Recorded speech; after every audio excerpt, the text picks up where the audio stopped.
21, aceitando o grande convite. É incrível o fato de que o maravilhoso Deus do universo tenha nos convidado a desenvolver um relacionamento renovado e crescente com Ele. Essa primeira sessão de meditações direcionará nossos corações para algumas das verdades fundamentais que nos ajudarão a estabelecer um local secreto, significativo de comunhão com Deus. Você pode optar por ler um capítulo por semana ou de acordo com seu próprio ritmo. Seja qual for a decisão que você tomar, diga sim para o incrível convite de Deus. Capítulo 1. O segredo de dizer sim. Chris e Diane estavam se sentindo aterrorizados pela ameaça de um grande desafio financeiro. Desesperados, certa noite, depois de terem colocado as crianças na cama, eles passaram algum tempo orando e buscando a ajuda de Deus. Assim que se sentaram juntos no sofá, na sala de estar, para clamarem a Deus por suas necessidades, repentinamente uma voz audível começou a falar: "Se você precisa de ajuda, ligue para 911. Se você precisa de ajuda, ligue para 911. Eles ouviram a voz repetir isso por cerca de 4 ou 5 vezes e em seguida ela parou. Admirados, Chris e Diane apenas se entreolharam. A voz parecia vir da garagem, então, cautelosamente, eles abriram a porta e acenderam a luz, incertos do que encontrariam ali. Tudo estava em seu devido lugar, exceto uma pequena ambulância de brinquedo de uma das crianças que estava no chão, no centro da garagem. Chris pegou a ambulância, pressionou um botão das luzes de emergência e a voz começou a falar: "Se você precisa de ajuda..." Enquanto eles conjecturavam como o brinquedo tinha ligado sozinho, repentinamente o Espírito Santo pareceu cutucar Chris com as seguintes palavras: "Se você precisa de ajuda, ligue 911. Salmo 911. À medida que liam novamente este versículo juntos, ele passou a ter um significado inteiramente novo para os dois. Aquele que habita no abrigo do Altíssimo e descansa à sombra do Todo-Poderoso. Chris e Diane compreenderam o incidente como sendo a maneira de Deus falar com seus corações para virem a ter um compromisso renovado de relacionamento com Ele no lugar secreto, que é o abrigo do Altíssimo. Chegaram à conclusão de que Deus direcionara seus passos até a solução dos problemas financeiros à medida que se entregassem à intimidade de permanecer na presença do Altíssimo. Estou compartilhando a história de meus amigos com você por estar absolutamente convencido de que o poder de Deus é liberado na terra quando entramos no lugar secreto. Portanto, escrevi este livro com o único objetivo de reacender a sua vida de oração pessoal. Oro para que você diga sim para uma busca diária e fervorosa de Jesus no lugar secreto.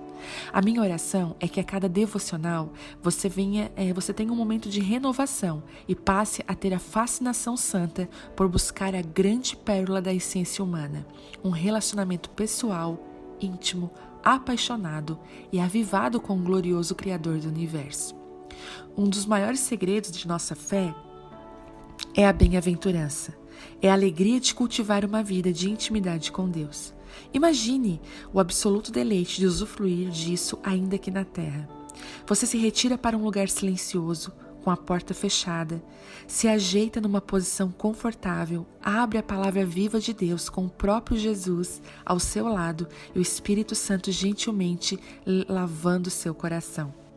O seu amor é despertado à medida que você medita nas graciosas palavras que saem da boca de Deus. O seu espírito está aceso e a sua mente renovada. Você fala com Deus e Ele fala com você de maneira íntima e amiga. Não existe nada melhor do que isso. O inferno fará tudo o que estiver ao seu alcance para confundir e distorcer o exuberante deleite desta realidade dinâmica. O sistema do mundo atual está voltado estrategicamente para reduzir ao máximo seu tempo e energia a fim de impedi-lo de entrar no lugar secreto.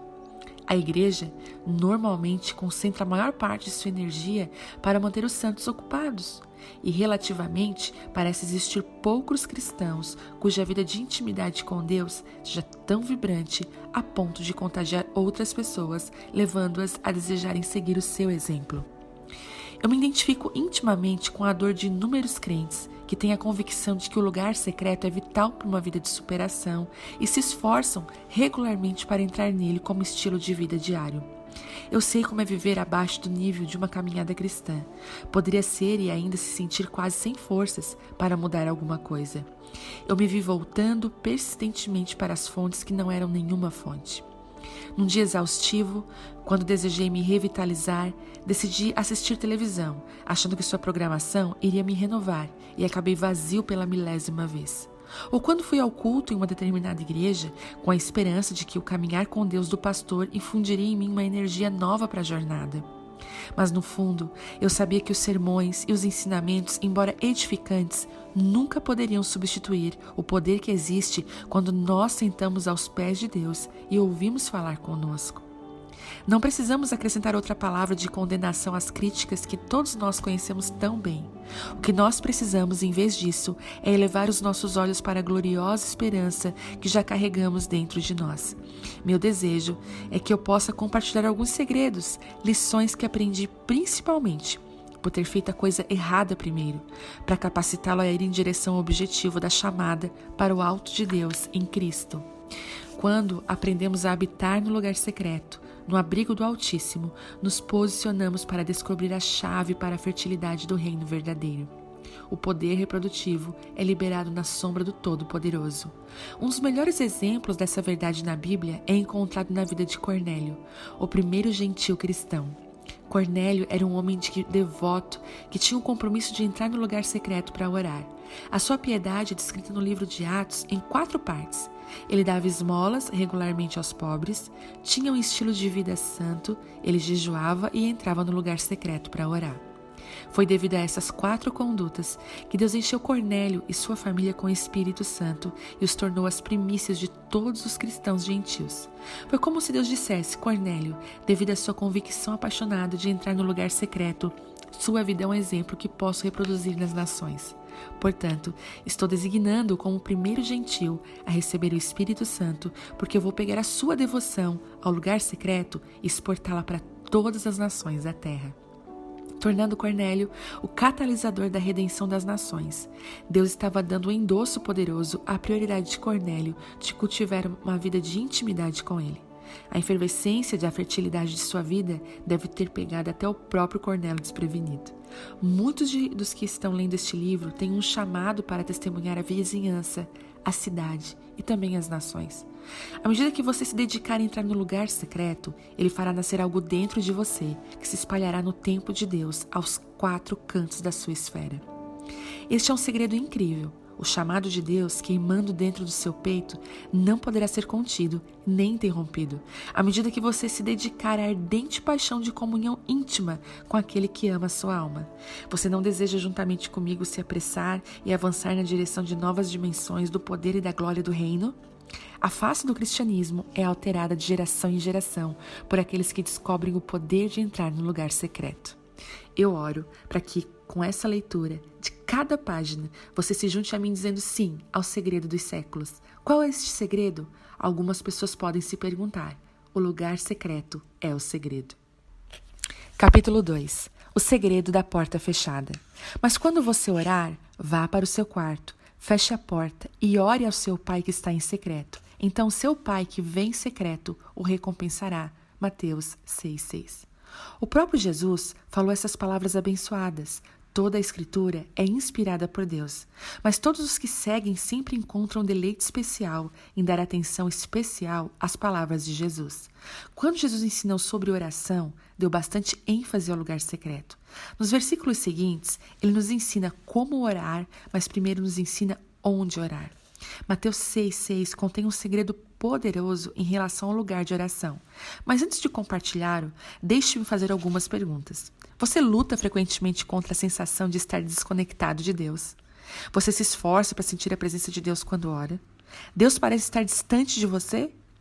Deseja saber se Deus está com você e se exatamente agora está se aproximando de você? Se sua resposta a algumas dessas perguntas for sim, então tenho ótimas notícias para você. Existe um modo garantido de entrar na presença de Deus. Há um modo 100% garantido de se obter intimidade imediata com o Pai, e o próprio Jesus nos deu a chave. Jesus nos revelou que esse segredo, no versículo acima, quando disse seu Pai que está em secreto. Jesus está dizendo seu Pai que está no lugar secreto. Ele foi à sua frente. Ele está esperando por você. No momento em que você chegar ao lugar secreto, entrará imediatamente na presença dele. Jesus afirmou essa verdade 2 vezes no mesmo capítulo. Ele a repetiu pela 2ª vez em Mateus 6,18. Para não pareceres aos homens que jejuais, mas a teu Pai que está em secreto. E teu Pai que vê em secreto te recompensará publicamente. Jesus disse isso 2 vezes para enfatizar e, portanto, sabemos que esta palavra é absolutamente certa. Nosso Pai está no lugar secreto. Além disso, Jesus nos dá a chave para encontrar este lugar secreto. Se você está imaginando o que é preciso fazer para ir ao lugar secreto, Jesus deixou claro, para chegar lá, tudo o que você tem que fazer é fechar a sua porta. Quando você entra no seu quarto e fecha a porta, você tem acesso à presença do seu Pai. Imediatamente, não importa o que você esteja sentindo, independente do estado da sua alma naquele momento, você sabe com absoluta certeza que adentrou a câmara do seu Pai no céu. O lugar secreto é o seu portal para o trono, o lugar onde você prova do céu. Aceite esta palavra e você terá recebido um dos maiores segredos sobre ter intimidade com Deus. Pois quando você sabe que está na presença imediata do seu Pai, seu espírito e sua alma normalmente respondem àquele conhecimento com uma profunda conexão. O conhecimento dessa verdade libertará seu espírito para decolar. Ao construir sua vida com base na intimidade abençoada de um relacionamento com Deus, a partir do lugar secreto, você está se edificando sobre a rocha. Você está afirmando seus alicerces no lugar certo. Isso não é simplesmente minha opinião, mas um ensinamento claro do nosso Senhor Jesus Cristo. Os princípios que Jesus ensinou no capítulo 5 e 7 de Mateus foram dados de uma só vez por meio de um grande sermão. Jesus disse, nesse sermão, que era a pedra fundamental da vida de um discípulo. Veja como ele se expressou. Portanto, quem ouve as minhas palavras e as pratica é como um homem prudente que construiu a sua casa sobre a rocha. Caiu a chuva, transbordaram os rios, sopraram os ventos e deram contra aquela casa. Ela não caiu, porque tinha seus alicerces na rocha. Mas quem ouve as minhas palavras e não as pratica é como um insensato que construiu a sua casa sobre a areia. Caiu a chuva, transbordaram os rios, sopraram os ventos e deram contra aquela casa, e ela caiu, e foi grande a sua queda. Mateus 7:24. A mensagem de Jesus é clara. Ele está dizendo, se você ouvir e praticar o que ensinei neste sermão da montanha, construirá alicerces para a sua vida que subsistirão as mais árduas tempestades. E acredite em mim, elas com certeza virão. E a minha pergunta é, você tem alicerces bem fundamentados para subsistir essas tempestades? Um dos elementos essenciais desse alicerce é manter intacta uma vida de intimidade com Deus. Aqueles que derem crédito e praticarem esta palavra, não apenas gozarão de intimidade com o Pai, diariamente, mas também estarão equipados para se manterem firmes em meio às grandes tempestades da vida, sejam elas decorrentes da fúria do inferno, das distrações do mundo ou das comportas que nos separam de algumas bênçãos de Deus. Não se esqueça do segredo: feche a porta.